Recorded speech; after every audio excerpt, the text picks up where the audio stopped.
On স্ক্রিনে আপনি দেখতেই পাচ্ছেন আমার হাতে কিন্তু দুটো পাসপোর্ট। আমি ইতিমধ্যে এই পাসপোর্ট অ্যাপ্লাই করে নিয়েছি। তো এই পাসপোর্ট অ্যাপ্লাই করার জন্য কোন কোন ডকুমেন্টসের দরকার রয়েছে, পুলিশ ভেরিফিকেশনে আমাদের কোন কোন নথিগুলো চাওয়া হয়, সমস্ত দেখবো আজকের ভিডিওতে। আজকের ভিডিওতে আমরা দেখে নিচ্ছি 18 বছরের নিচে কিংবা 18 বছরের ঊর্ধ্বে কিংবা যারা চাকরি করে থাকে প্রত্যেকের জন্য কোন কোন নথি দরকার রয়েছে এই পাসপোর্ট অ্যাপ্লাই করার জন্য। পাসপোর্ট সেবা কেন্দ্রে কোন কোন নথি দরকার রয়েছে, এরপর পুলিশ ভেরিফিকেশন সেখানে কোন কোন নথি দরকার রয়েছে, সমস্ত কিছু আলোচনা করবো আজকের ভিডিওতে। আর আপনি যদি এখনো পর্যন্ত ভিডিওতে লাইক না করে দেখেন অবশ্যই লাইক করে দিন। এর পাশাপাশি চ্যানেল সাবস্ক্রাইব করে পাশে বেল ক্লিক করে নোটিফিকেশন রাখুন পরবর্তী ভিডিও সবার আগে পাওয়ার জন্য। আর আপনি যদি ভিডিওটি ফেসবুক পেজে দেখে দেখেন অবশ্যই ফেসবুক পেজটিকে ফলো করুন আর অবশ্যই ভিডিওটি প্রত্যেকে শেয়ার করে জানিয়ে দিন। আর এর জন্য গুগলে আসুন, গুগলে এসে আপনি সার্চ করুন MD 360 নিউজ লেখে কিংবা MD 360 নিউজ লেখে প্রথমেই পেয়ে যাবেন MD360news.com। তো এখানে আপনি ক্লিক করুন। তারপর আপনি হোম পেজে দেখতেই পাচ্ছেন পাসপোর্ট অ্যাপ্লাই এবং কী কী ডকুমেন্টস লাগে। যদি আপনি প্রথমে পেয়ে যান তো এখানে ক্লিক করবেন, না হলে যে সার্চ বার রয়েছে সার্চে ক্লিক করুন, এরপর সার্চ করুন পাসপোর্ট লিখে। তো আপনি বাংলা অথবা ইংরেজি যেগুলো লিখে সার্চ করতে পারেন। তো সার্চ করতে আমাদের সামনে সার্চ রেজাল্ট কিন্তু চলে আসবে। তো আপনি প্রথমেই দেখতেই পাচ্ছেন পাসপোর্ট তৈরি করতে কী কী ডকুমেন্টস লাগবে, পুলিশ ভেরিফিকেশন কী কী ডকুমেন্টস লাগবে, এই যে লেখাটি টেক টিপস এখানে আপনি দেখতেই পাবেন পাসপোর্ট অ্যাপ্লাই। তো এখানে আপনি ক্লিক করবেন, পরবর্তী পেজটি চলে আসবে। পরবর্তী পেজে আপনি আরও বিষয়টা কিন্তু জানতে পারবেন। তো প্রথমত আমরা দেখে নেব যে আমাদের নিকটবর্তী কোথায় পাসপোর্ট সেবা কেন্দ্র রয়েছে এবং কোন জায়গায় আমাদের পাসপোর্ট তৈরি করা হয়ে থাকে। এবং আরেকটি বিষয় আমি আপনাদের জানিয়ে দিই, যখন আপনি পাসপোর্ট অনলাইনে অ্যাপ্লাই করবেন তখন আপনাদের কিন্তু নিকটবর্তী পাসপোর্ট সেবা কেন্দ্রে গিয়ে ফটো তুলে আসতে হবে এবং আপনার ডকুমেন্টস প্রথমে যে ভেরিফিকেশন সেটা কিন্তু সম্পূর্ণ করতে হবে। তার জন্য আপনি কীভাবে চেক করবেন যে কোথায় আপনাদের পাসপোর্ট সেবা কেন্দ্র কিংবা পাসপোর্ট অফিস রয়েছে, এই যে দেখতেই পাচ্ছেন পাসপোর্ট সেবা কেন্দ্র চেক। তো ক্লিক নাও এখানে আপনি ক্লিক করবেন।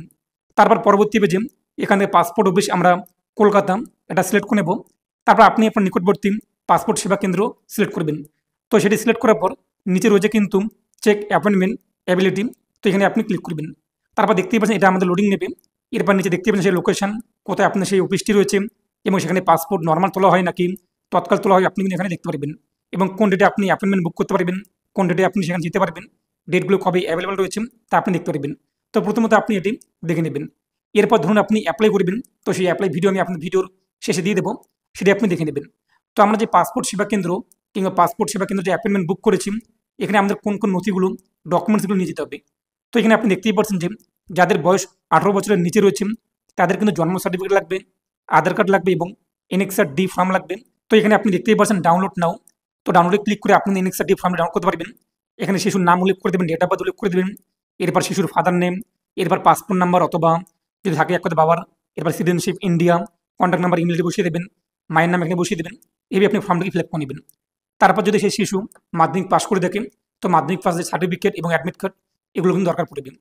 এখন প্রশ্ন, আপনার বয়স যদি 18 বছরের ঊর্ধ্বে হয়ে থাকে তার আপনি পাসপোর্ট অ্যাপ্লাই করতে চান তাহলে কোন কোন ডকুমেন্টসগুলো লাগবে। এখানে বলা হয়েছে কিন্তু নিচে যে সমস্ত ডকুমেন্টসের কথা বলা হয়েছে সেই সমস্ত ডকুমেন্টসের মধ্যে যে কোনো 3টি ডকুমেন্টসের আমাদের কিন্তু দরকার পড়বে।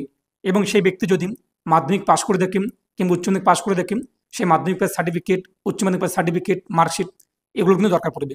আর যদি পড়াশোনা না করে দেখেন শুধুমাত্র এই সমস্ত ডকুমেন্টসের মধ্যে 3টি ডকুমেন্টসের দরকার পড়বে। জন্মের প্রমাণস্বরূপ জন্ম সার্টিফিকেট অথবা প্যান কার্ড অথবা ড্রাইভিং লাইসেন্স অথবা মাধ্যমিক অ্যাডমিট কার্ড অথবা ভোটার কার্ড এটার মধ্যে যে কোনো একটি।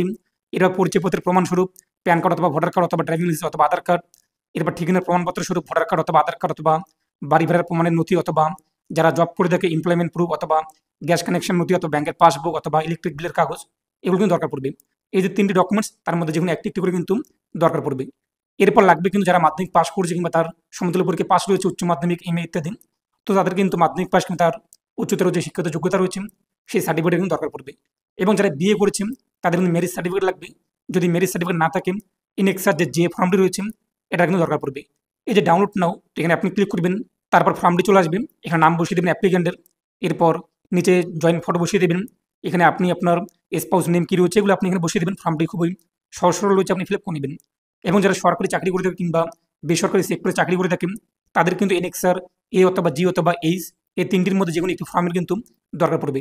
সেই ফর্মের ডাউনলোড লিঙ্ক আপনি কিন্তু পেয়ে যাবেন, ডাউনলোড নাও। তো এখানে ক্লিক করতে আপনি দেখতেই পাচ্ছেন এনএক্সার H ফর্মটি চলে আসছেন, এটি আপনি ফিল আপ করে নিয়ে যাবেন পাসপোর্ট সেবা কেন্দ্রে। এরপর বলা হয়েছে কিন্তু যেসব কারণে আপনাদের পাসপোর্ট ভেরিফিকেশন হোল্ড কিংবা আপনার পাসপোর্ট ভেরিফিকেশন সম্পূর্ণ হবে না তার মধ্যে কিছু কারণ রয়েছে। যদি আপনার ডকুমেন্টসে নামের বানানো ভুল থাকে, জন্ম তারিখ ভুল থাকে, 3টি যে ডকুমেন্ট চাওয়া হয়েছে আধার কার্ড অথবা ভোটার কার্ড এবং আপনার যে প্যান কার্ড, এই 3টি ডকুমেন্টসে আপনাদের একই নামের বানান, একই জন্ম তারিখ, এরপর ঠিকানা একই রকম থাকতে হবে। এবং বলা হয়েছে এখানে কিন্তু Aadhaar card, voter card, PAN card, driving licence ইত্যাদি ডকুমেন্টসে ছবির সাথে সেই ডকুমেন্টসে যে ছবি রয়েছে সেই ফটোর সাথে আপনার বর্তমান চেহারার যদি মিল না থাকে, তাহলে কিন্তু আপনাদের যে একটা পাসপোর্ট ভেরিফিকেশন সেটা কিন্তু হোল্ড হতে পারে। এরপর বলা হয়েছে পাসপোর্ট সেবা কেন্দ্রে আপনি যে জেরক্স জমা করবেন সেখানে আপনার অরিজিনাল, তার পাশাপাশি জেরক্স কপি নিয়ে যেতে হবে। সেই জেরক্স কপি যদি ভালোভাবে বোঝা না যায় তাহলে কিন্তু আপনাদের পাসপোর্ট ভেরিফিকেশন হোল্ড হতে পারে। তাই পরিষ্কার পরিচ্ছন্ন আপনি জেরক্স কপি নিয়ে যাবেন। এছাড়াও বলা হয়েছে উপরোক্ত কারণ ছাড়াও আপনাদের কিন্তু অরিজিনাল ডকুমেন্ট চেক করার জন্য যে কোনো সময় আবেদনকারী কলকাতা পাসপোর্ট অফিসে ডাকতে পারে ইত্যাদি বলা হয়েছে। এরপর বলা হয়েছে পুলিশ ভেরিফিকেশন। তো আমরা যখন পাসপোর্ট অফিস থেকে ফটো তুলে আসবো, এরপর আমাদের কিন্তু একটি কাগজ দেওয়া হবে, সেখানে আমাদের নাম্বার থাকবে, ফাইল নাম্বার। এরপর আপনাদের কিন্তু পুলিশ ভেরিফিকেশন সম্পন্ন হবে। পুলিশ ভেরিফিকেশন কোথায় হবে? তো আপনি যে লোকাল থানা উল্লেখ করেছেন কিংবা প্রেজেন্ট অ্যাড্রেসে যে থানা সিলেক্ট করেছেন সেই থানায় আপনাদের কিন্তু পুলিশ ভেরিফিকেশন সম্পন্ন হবে। তো নিচে বলা যে পুলিশ ভেরিফিকেশনের জন্য কোন কোন নথিগুলোর দরকার রয়েছে। পরিচয়পত্রের প্রমাণ লাগবে, কিন্তু সেখানে নিম্ন উল্লেখিত নথিগুলোর মধ্যে হয় একটি কিংবা তার বেশি কিন্তু ডকুমেন্ট চাইতে পারে পুলিশ ভেরিফিকেশনের সময়। সেখানে বলা যায় আপনি দেখতে পাবেন যদি আপনার আগের পাসপোর্ট থাকে সেই পাসপোর্ট জেরক্স কপি এবং অরিজিনাল নিয়ে যাবেন। যদি না থাকে সেটা দরকার নেই। জন্ম সার্টিফিকেট, এরপর ড্রাইভিং লাইসেন্স, এরপর ব্যাংকের পাসবুক, আধার কার্ড, 18 বছরের ঊর্ধ্বে হলে ভোটার কার্ড, প্যান কার্ড, যারা সরকারি চাকরিজীবী তারা সরকারি চাকরিজীবী যে প্রমাণপত্র, সেই এমপ্লয়মেন্ট আইডি কিংবা সার্ভিস আইডি কার্ড, এরপর যারা মাধ্যমিক কিংবা তার সমতুল্য পরীক্ষা পাস করেছেন সেই সার্টিফিকেট, রেজাল্ট, অ্যাডমিট কার্ড এগুলো দরকার পড়বে। যারা পড়াশোনা করেনি, এক কথায় জাস্ট অ্যাডমিশন হয়েছে ক্লাস 1 কিংবা 2, সেই স্কুল লিভিং সার্টিফিকেট কিংবা ক্লাস 1 পাস কিংবা 8 পাস যে সার্টিফিকেট রয়েছে তার কিন্তু দরকার পড়বে। তো এগুলো এখানে বলা হয়েছে আপনি ভালোভাবে দেখে নেবেন, তারপর নিচে চলে আসবেন। তো নিচে আপনি দেখতেই পাচ্ছেন যে প্রুফ অফ স্পাউস নেম। যদি আপনি বিয়ে করে থাকেন তো স্বামী বা স্ত্রীর কিন্তু প্রমাণ লাগবে। সেই ম্যারেজ সার্টিফিকেট অথবা এনেক্সার যে ফর্মটি সেটি, কিংবা যদি আপনাদের স্বামীর পাসপোর্ট কিংবা আপনার পাসপোর্ট রয়েছে সেই পাসপোর্টে স্বামীর নাম রয়েছে সেই পুরনো পাসপোর্ট আপনি দিতে পারেন। যদি না থাকে আপনি কিন্তু কোর্ট থেকেও একটি এফিডেভিট তুলতে পারেন যেখানে আপনাদের স্বামী এবং স্ত্রীর বিবরণ উল্লেখ করা থাকবে, এটা কিন্তু দরকার পড়বে। তারপর বলা হয়েছে জন্মের মাধ্যমে নাগরিকত্ব প্রমাণের জন্য যে সকল নথি লাগবে। তো আপনি যে ভারতের নাগরিক, এক কথায় সিটিজেনশিপ অফ বাই বার্থ, সেক্ষেত্রে আপনাদের কোন নথিগুলো দরকার রয়েছে। এক্ষেত্রে বলা হয়েছে যাদের জন্ম 26শে জানুয়ারি 1950 বা তারপরে এবং 1 জুলাই 1987 আগে ভারতে জন্মগ্রহণ করেছে তাদের জন্য কোন কোন নথিগুলো দরকার পড়বে।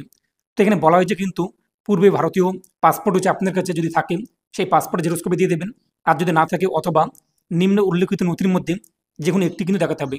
যদি পাসপোর্ট থাকে সেটি আপনি দেখাতে পারেন, যদি না থাকে তাহলে এই যে নিচে যে সমস্ত ডকুমেন্টস বলা হয়েছে তার মধ্যে একটি দরকার পড়বে। সেক্ষেত্রে এখানে কিন্তু বয়স চাওয়া হয়েছে 26শে জানুয়ারি 1950 বা তারপরে এবং 1 জুলাই 1987 আগে যারা জন্মগ্রহণ করেছেন। কী কী ডকুমেন্টস লাগবে এখানে যে পয়েন্টগুলো দেখতেই পাচ্ছেন তার মধ্যে একটির কিন্তু দরকার পড়বে। আবেদনকারীর জন্ম সার্টিফিকেট প্লাস আবেদনকারীর ভোটার কার্ড, অথবা জন্ম সার্টিফিকেট অথবা শিক্ষাগত নথি, অথবা আবেদনকারীর ভোটার কার্ড এর পাশাপাশি পিতামাতার ভোটার কার্ড যার মাধ্যমে প্রমাণ হয় যে জন্ম তারিখ 1 জুলাই 1987 আগে, অথবা আবেদনকারীর ভোটার কার্ড প্লাস পিতামাতার মৃত্যু শংসাপত্র যার মাধ্যমে প্রমাণ হয় যে জন্ম তারিখ 1 জুলাই 1987 আগে, অথবা আবেদনকারীর ভোটার কার্ড প্লাস শিক্ষাগত যোগ্যতার যে নথি রয়েছে যার মাধ্যমে প্রমাণ হয় যে 1 জুলাই 1987 আগে তার জন্ম হয়েছে। এছাড়াও অথবা আবেদনকারীর আধার কার্ড প্লাস বিদ্যুৎ বিল প্লাস জমির দলিল যার মাধ্যমে প্রমাণ হয় যে জন্ম তারিখ 1 জুলাই 1987 আগে, অথবা জন্ম তারিখ বা স্থানের যে প্রমাণ রয়েছে তার একটি নথি লাগবে। এবং বলা হয়েছে যাদের জন্ম 1 জুলাই 1987 বা তারপরে এবং 3রা ডিসেম্বর 2004 আগে ভারতে জন্মগ্রহণ করেছেন তাদের জন্য কোন কোন নথিগুলো দরকার রয়েছে। 1 জুলাই 1987 পরে এবং 3রা ডিসেম্বর 2004 সালের আগে ভারতে জন্মগ্রহণ করেছে তাদের জন্য বলা হয়েছে যদি তাদের কাছে পূর্বে ভারতীয় পাসপোর্ট পেয়েছে সেই পাসপোর্টের জেরক্স কপি দরকার পড়বে যদি পাসপোর্ট না পেয়ে থাকেন, অথবা দেওয়া হয়েছে, অথবা জন্ম সার্টিফিকেট কিন্তু লাগবেই, এটা কিন্তু বাধ্যতামূলক। পাশাপাশি আবেদনকারীর পিতামাতার ভোটার কার্ড অথবা জন্ম সার্টিফিকেট অথবা মৃত্যু সার্টিফিকেট যদি মারা গিয়ে থাকে, অথবা স্কুল সার্টিফিকেট অথবা জমির দলিল অথবা পাসপোর্ট ইত্যাদির কিন্তু দরকার পড়বে। অথবা বলা হয়েছে জন্মের প্রমাণপত্র ও আবেদনকারীর জন্মের সময় প্রমাণ করে যে জন্মের সময় আবেদনকারীর পিতামাতা ভারতীয় নাগরিক ছিল এবং তার জন্য তাদের পিতামাতার ভোটার কার্ড অথবা জন্ম সার্টিফিকেট অথবা মৃত্যু সার্টিফিকেট অথবা স্কুল সার্টিফিকেট অথবা জমির দলিল অথবা পাসপোর্ট। এরপর নিচে দেখতেই পাচ্ছেন ঠিকানার প্রমাণ হিসেবে কোন কোন নথিগুলো দরকার রয়েছে। সেক্ষেত্রে লাগবে কিন্তু আবেদনকারী যদি নিজের বাড়িতে থাকে, আপনার নিজস্ব বাড়ি রয়েছে, তাহলে যে কোনো একটি নথি হয় বিদ্যুৎ বিল অথবা আধার কার্ড অথবা জমির দলিল অথবা ভোটার কার্ড অথবা ইপিক যে ভোটার কার্ড যেটা আমরা অনলাইনে ডাউনলোড করে থাকি সেটি, অথবা আবেদনকারী যদি ভাড়া নেওয়া বাড়িতে থাকে তাহলে কোন কোন ডকুমেন্টস দরকার পড়বে। তাহলে বিদ্যুৎ বিল অথবা আধার কার্ড অথবা ভোটার কার্ড অথবা বাড়ি যে ভাড়ানোর যে চুক্তিপত্র তার দরকার পড়বে, অথবা কোয়ার্টারে যারা থাকে সেই যে নথি রয়েছে কোয়ার্টার বরাদ্দপত্র তা দরকার পড়বে। এমনকি ঠিকানা প্রমাণস্বরূপ আপনি যদি আপনার আত্মীয় কিংবা বন্ধুর বাড়িতে বসবাস করে থাকেন, তার জন্য বলা হয়েছে বাড়ির মালিকের হাতে লেখা একটি কিন্তু আপনার কাগজ লাগবে, আন্ডারটেকিং জমা দিতে হবে, যেখানে লেখা থাকবে আবেদনকারীর ঠিকানা এবং পরিচয়, আবেদনকারী কতদিন ধরে সেখানে রয়েছে এবং কতদিন থাকবে, মালিকের সঙ্গে তার সম্পর্ক, এগুলো কিন্তু লাগবে। তার জন্য মালিকের কিন্তু যে কোনো একটি নথি, আধার কার্ড অথবা ভোটার কার্ড অথবা ইপিক কার্ড অথবা রেজিস্টার্ড সেল ডিট কিন্তু দরকার পড়বে। এবং যদি আপনার আরও কোনো প্রশ্ন থাকে কিংবা জানার থাকে, এই যে দেখতেই পাচ্ছেন টোল ফ্রি নাম্বার রয়েছে, এই নাম্বারে কল করতে পারেন। এছাড়া ইমেল আইডি রয়েছে, ইমেলে আপনারা কিন্তু মেল করতে পারেন।